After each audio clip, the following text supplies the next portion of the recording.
que Deus me fala através do meu coração. Eu sempre acreditei que o bom senso que vem do coração, a voz do coração, é essa voz da sabedoria, né? Essa voz mais íntima que nós podemos ter dentro de nós, que é aquela que nos acusa, que nos liberta, é aquela voz que nos chama a atenção para os nossos excessos, é a voz da consciência, né? A minha mãe sempre gostou de nos ajudar, de nos ensinar o exame de consciência, que não era nada mais, nada menos que essa parada ao final do dia, para dar ao coração a oportunidade de dizer alguma coisa. Já que muitas vezes na pressa, a gente corre o risco de não ouvir o próprio coração.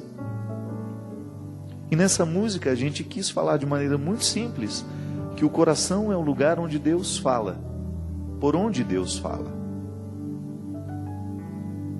Já me condeno tanto pelos erros que na vida cometi, é eu dizendo para o meu coração, eu contando para ele isso, aquilo que ele já sabe. Mas de vez em quando é bom dizer o que o outro já sabe, porque é uma maneira que a gente tem de saber um pouco mais. Quanto mais a gente ensina, né? Quanto mais a gente tem a oportunidade de ensinar o outro, mais a gente aprende aquilo que a gente ensina. E quanto mais a gente partilha, mais a gente tem condições de mergulhar no mistério da nossa partilha. E conversar com esse coração é fundamental. Eu dar o meu tempo, né? Eu ter o tempo onde eu converso comigo, onde eu olho para mim sem receios, onde eu me olho sem as minhas máscaras. É a sua oportunidade, né? Essa que você tem todos os dias, de olhar-se sem receios e de dizer ao coração que você tem aí,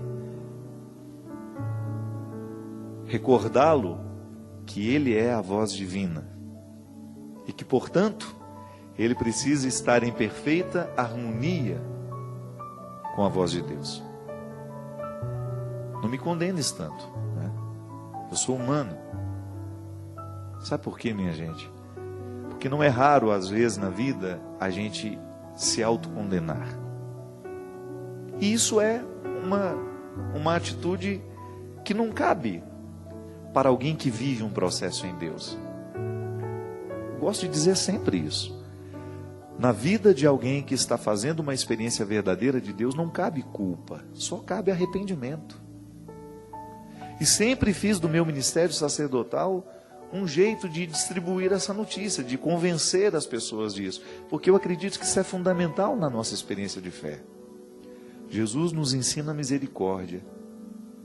E quando eu olho para os evangelhos, cada encontro que Jesus realizava, o primeiro grande milagre que ele fazia na vida daquelas pessoas era justamente modificar o jeito como elas se interpretavam.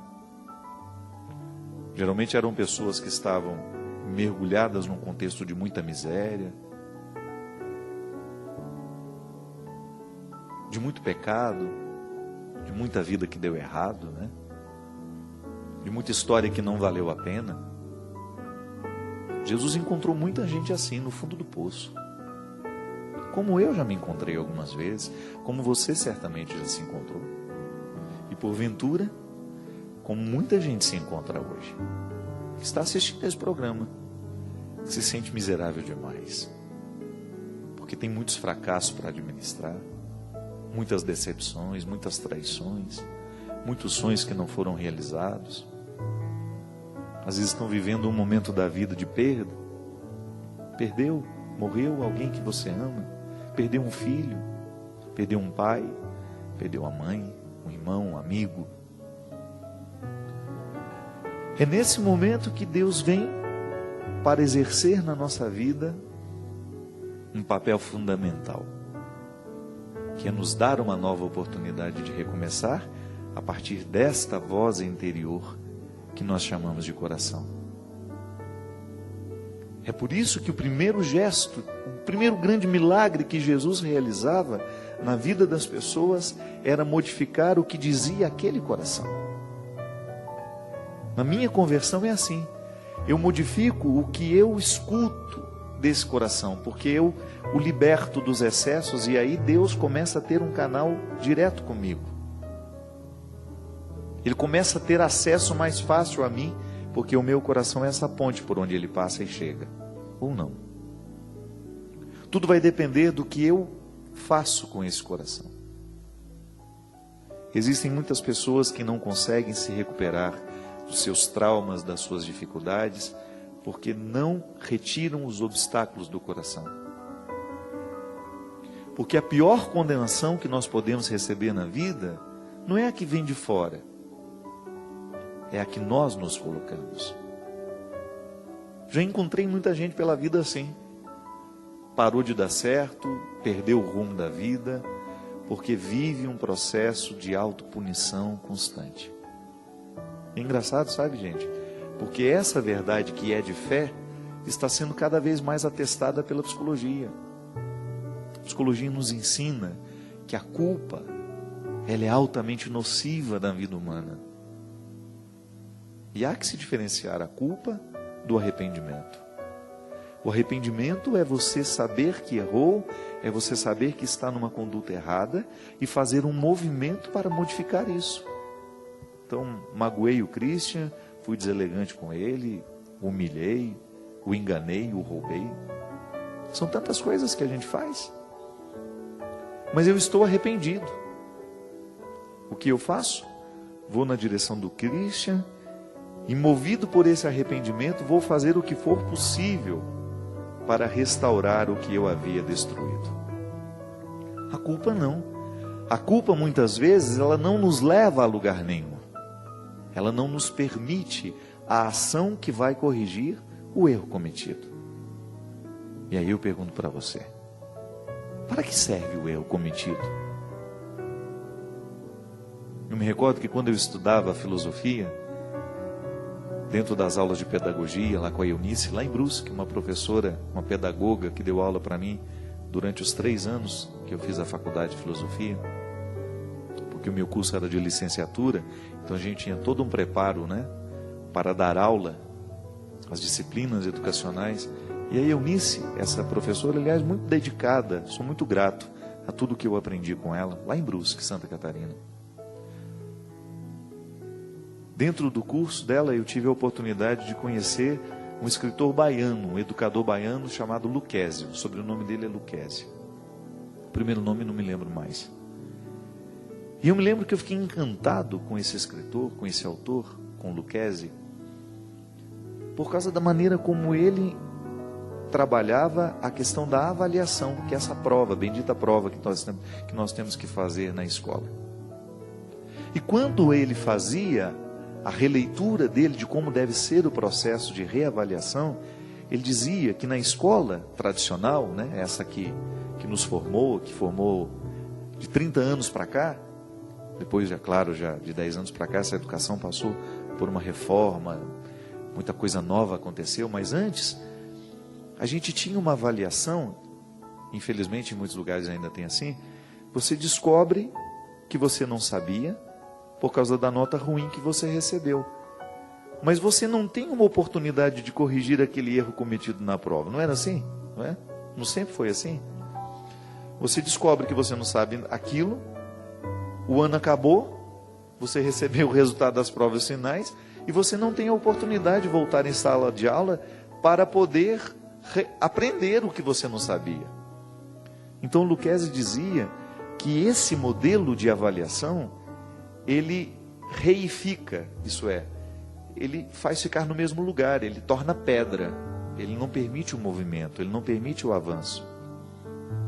E ele dizia de maneira muito sábia que toda essa visão da avaliação que não permite ao aluno a oportunidade de aprender o que na prova ele não sabia, que não é a nota mais importante, mas é o aprendizado. Ele dizia que o erro é importantíssimo na construção da virtude. E essa frase é dele: o erro não pode ser visto como fora, né, da perspectiva da virtude. Se eu erro, eu faço do meu erro um lugar de aprendizado. Veja bem, um educador, certamente, traduzindo a pedagogia de Jesus, mesmo que ele não saiba que faça, traduzindo justamente o que Jesus fazia com as pessoas no modelo educacional lá, para que quando as crianças forem fazer provas, elas possam ser tratadas com um pouquinho mais de misericórdia. Não é? É tão bom quando na vida você sabe que você errou, mas aquele erro não vai te condenar, ele vai te ajudar a superar, a ir adiante, a avançar. Porque qual que é o grande objetivo da educação, minha gente? É nos fazer avançar no conhecimento. Não acredito que um professor tenha satisfação de reprovar um aluno. Um aluno reprovado é de alguma maneira também a prova de uma incompetência do lado de cá. Não é só o aluno que está com... Claro, existem alunos muito problemáticos, muito difíceis, não querem aprender, se recusam. Mas a gente sabe que também tem um pouco de parcela de responsabilidade do lado que reprova. Eu acho que a alegria e a satisfação de todo professor, de todo mestre, é ver o seu discípulo quase que o superando. Né? É o papel do erro dentro da educação, tão bem analisado na pedagogia da avaliação escolar, feita por Lucchesi. Eu fico pensando que nós também fazemos essas provas de vez em quando. E nós somos os corretores dessas provas. Não, corretores não, né? Corretor não tem nada a ver com o que eu estou falando, né? Tem não, né, professora? Não, usei o termo errado. Nós somos os que vamos corrigir isso.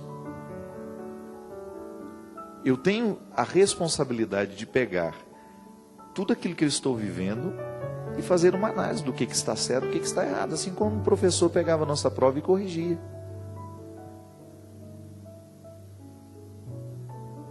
Eu sou responsável por todos os dias olhar para mim ao final de tudo que foi vivido e me dar uma nota. Tá bom, hoje o padre Fábio viveu, acertou, errou, vou dar nota 7 para ele hoje. Que susto, achei que era nota 5. É 5 minutos que falta para acabar o bloco, achei que ela estava me dando nota 5. Você faz isso também. Todo mundo se analisa. E se não faz, está errado, precisa fazer. Descubra aí os seus erros, seus acertos. E faça desses erros uma fonte de virtude, para avançar, para ir adiante, para conseguir alcançar um melhor resultado.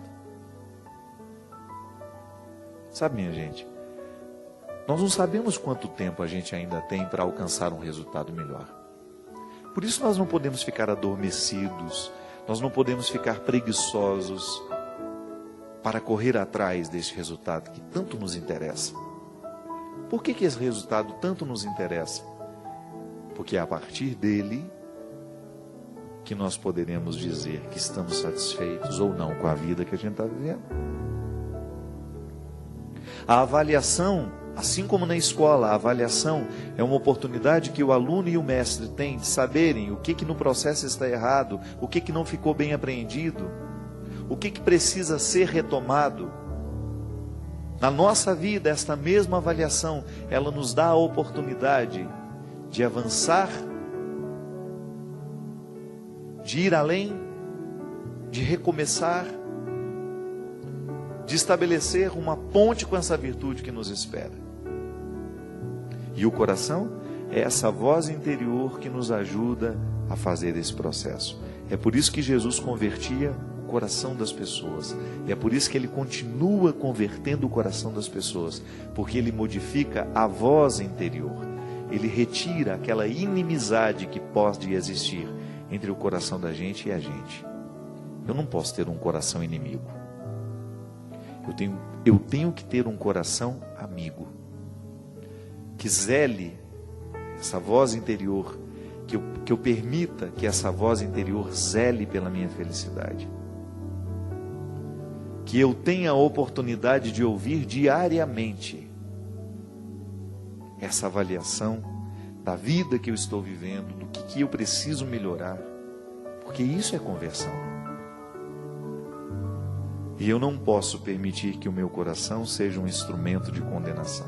Ele tem que sempre me mostrar o que está errado, mas ao mesmo tempo me encher de esperanças para alcançar um resultado melhor. Já me condeno tanto pelos erros que na vida eu cometi, pelas vezes que eu não soube decidir, e assim o meu coração gritava, desespero de quem ama. Coração, tu que estás dentro em meu peito, me condenas desse jeito, e eu não sei por qual motivo, se és divina voz em mim. Só te peço, por favor, eu sou humano, não me condenes assim. Agora a gente vai para o intervalo. Você aproveita, pega aí seu papelzinho. E quem sabe a partir de hoje você adquira um novo hábito de fazer a sua avaliação pessoal. Qual é a nota que você se atribui hoje no seu relacionamento com sua mãe, por exemplo? Com seu pai? Com seus amigos? Qual é a nota que você hoje atribui ao jeito como você trabalhou? Como você tratou as pessoas que passaram pela sua vida? Qual é a nota que você pode atribuir ao jeito como você escolheu ser gente? Qual é a nota que você pode se dar? Na sua capacidade de amar, na sua capacidade de perdoar, na sua capacidade de ser irmão, de ser fraterno, de amar a vida. E você pode ter certeza que o resultado dessa avaliação, se levado a sério, ele pode fazer diferença na sua vida e na vida de quem está por perto. Porque o resultado que você chega, ainda que ele seja baixo, ele é um indicador para você poder ir além. Ele não é para você ficar reificado, parado, estacionado, desanimado, desesperançoso, não. Desesperado, não. Ele é um referencial para nortear o quanto que você ainda precisa caminhar, o quanto você ainda precisa se superar, o quanto você precisa ir adiante. Porque o grande desafio é esse: a gente saber, a gente não perder de vista o que ainda precisamos caminhar para a gente poder chegar mais longe. Para ir mais longe é que Deus nos projeta, para ir sempre mais longe, para a gente estar cada vez mais próximo do que Deus realmente imaginou para nós. Gosto de dizer isso sempre: nós não temos o direito de nivelar por baixo. Deus quer coisas grandes para todos nós. Deus quer que a gente esteja cada vez mais feliz e satisfeito com todas as cargas que são próprias da nossa vida, com todas as lutas que nós precisamos lutar, mas buscando essa melhor parte, porque nós merecemos, minha gente. Por mais que a gente erre, por mais que a gente seja miserável, nós merecemos a vida, porque senão Deus não nos teria dado essa oportunidade. Sinta-se merecedor deste dom, e sentindo-se merecedor deste dom, administre-o cada vez mais. Seja cuidadoso com a vida, seja cuidadoso com tudo aquilo que faz parte da sua vida. Cuide de cada detalhe, e na avaliação diária tenha a oportunidade de restabelecer sempre o seu compromisso com você. É o que nós desejamos do fundo do nosso coração, e que às vezes ficamos esquecidos. Às vezes a gente esquece do desejo, e que a voz desse coração esteja sempre pronta para nos indicar o melhor caminho.